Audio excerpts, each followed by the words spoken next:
नमस्कार, आप देख रहे हैं प्रेरणा संवाद। मैं हूं पल्लवी। आज के प्रमुख समाचारों पर एक नजर। राष्ट्रीय स्वयंसेवक संघ के सह सरकार्यवाह डॉक्टर मनमोहन वैद्य ने कहा कि समाज के विभिन्न क्षेत्रों में राष्ट्रीय विचार को लेकर संघ कार्य करता है। संघ के स्वयंसेवक एक राष्ट्रीय विचार को लेकर समाज जीवन के विविध क्षेत्र में काम करते हैं। ऐसे 36 संगठन धीरे धीरे हुए हैं जो अखिल भारतीय स्तर पर काम करते हैं। इनके क्षेत्र अलग हैं। छात्र क्षेत्र में, शिक्षा क्षेत्र में, मजदूर क्षेत्र में, धार्मिक क्षेत्र में, सहकारिता में, वैज्ञानिकों में, कलाकारों में, सहकार, ऐसे अनेक क्षेत्रों में काम कर रहे हैं। और समाज के अनेक नए लोगों से इनका संपर्क होता है, मिलना होता है। तो एक बार मिलकर अपने अपने अनुभव, ऑब्जर्वेशंस को साझा करने के लिए मुख्यतः यह बैठक होती है।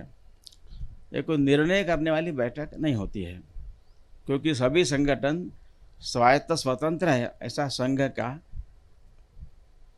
पहले से ही मान्यता है। इनकी निर्णय प्रक्रिया के फोरम अलग अलग होते हैं। कुछ विचार की दिशा लेकर अवश्य जाते यहाँ से, लेकिन सारे निर्णय अपने अपने संगठन के फोरम पर इनके होते हैं।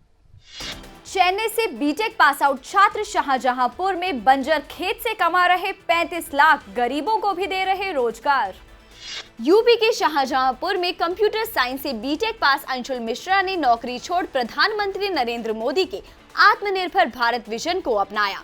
इंटरनेट मीडिया से ड्रैगन फ्रूट की खेती का ज्ञान जुटाने के बाद वे 2018 में महाराष्ट्र के शोलापुर गए, जहां से उन्होंने ड्रैगन फ्रूट की खेती के गुर सीखे और फिर वहां से लाए 1600 पौधों को गांव की बंजर पड़ी जमीन पर लगा दिया। अंशुल की मेहनत रंग लाई। प्रति एकड़ 2.5 लाख की पूंजी लगाकर आज वे 5 एकड़ की ड्रैगन फ्रूट की खेती से सालाना 35 लाख की कमाई कर रहे हैं। साथ ही कई लोगों को रोजगार भी दे रहे हैं। पुणे से टेक्सटाइल डिजाइनिंग का काम छोड़ प्रीति उगाने लगी सब्जियां। गांव के आधा दर्जन लोगों का चला रही परिवार। यूपी के कौशाम्बी की रहने वाली टेक्सटाइल डिजाइनर प्रीति ने पुणे से गांव लौटकर खेती को रोजगार का जरिया बनाने का फैसला किया तो सभी ने उनका मजाक बनाया। आलोचनाओं से बेखबर प्रीति ने सब्जी उत्पादन का काम शुरू किया। शुरुआती समस्याओं से पार पाते हुए प्रीति की कमाई बढ़ी। तो आसपास के लोग भी उनसे जुड़ने लगे।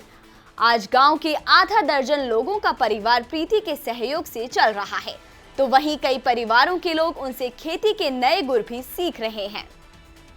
यूपी के हापुड़ में स्कूल से लौट रही नाबालिग छात्रा के साथ दरिंदगी। गन्ने के खेत में ले जाकर शहजाद और भूरे ने किया सामूहिक दुष्कर्म। उत्तर प्रदेश के हापुड़ में एक बार फिर दरिंदगी की खबर सामने आई है। 13 साल की नाबालिग छात्रा के साथ 2 मुस्लिम युवक शहजाद और भूरे ने गैंगरेप की घटना को अंजाम दिया। साथ ही किसी को बताने पर जान से मारने की धमकी भी दी। पिता की शिकायत पर पुलिस ने आरोपियों के खिलाफ संबंधित धाराओं में केस दर्ज कर आरोपी शहजाद को गिरफ्तार कर लिया है, जबकि पुलिस दूसरे आरोपी भूरे की तलाश में जुटी है। आरोपियों के खिलाफ लोगों में आक्रोश है। गोरखपुर में प्रार्थना सभा में धर्मांतरण का खेल। ईसाई मिशनरी पर झाड़ फूंक के नाम पर ब्रेन वॉश कर धर्मांतरण का आरोप। गोरखपुर में धर्मांतरण का मामला सामने आया है। पिपराइश इलाके के महुआ खुर्द गांव में ईसाई धर्म से जुड़े लोगों पर आरोप है कि वे पहले प्रार्थना सभा के बहाने गरीबों को बुलाते हैं, फिर असाध्य बीमारी को ठीक करने और झाड़ फूंक के नाम पर उनका धर्मांतरण करते हैं। ग्रामीणों की सूचना पर पहुंची पुलिस ने धर्मांतरण के 3 आरोपियों को हिरासत में लेकर पूछताछ शुरू कर दी है। इस धर्मांतरण के खिलाफ ग्रामीणों में काफी गुस्सा है। अब एक नजर आज की प्रमुख सुर्खियों पर। शंकराचार्य स्वामी स्वरूपानंद सरस्वती को आज दी गई समाधि। द्वारिका पीठ शंकराचार्य के निधन पर साधु संतों सहित पूरे देश में है शोक की लहर।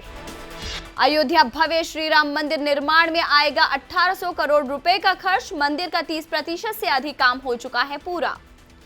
48 साल बाद भारत में वर्ल्ड डेयरी समिट का आयोजन। 40 से अधिक देशों के प्रतिनिधि ले रहे हैं हिस्सा। प्रधानमंत्री नरेंद्र मोदी ने किया समिट का उद्घाटन। यूपी में सरकारी आदेश के बाद देवबंद में शुरू हुआ मदरसों का सर्वे। स्टेट हाईवे स्थित मदरसे में पहुंचकर सर्वे टीम ने जुटाई जानकारियां। आज के समाचारों में इतना ही, फिर लेकर आएंगे कुछ नए समाचार। तब तक के लिए नमस्कार।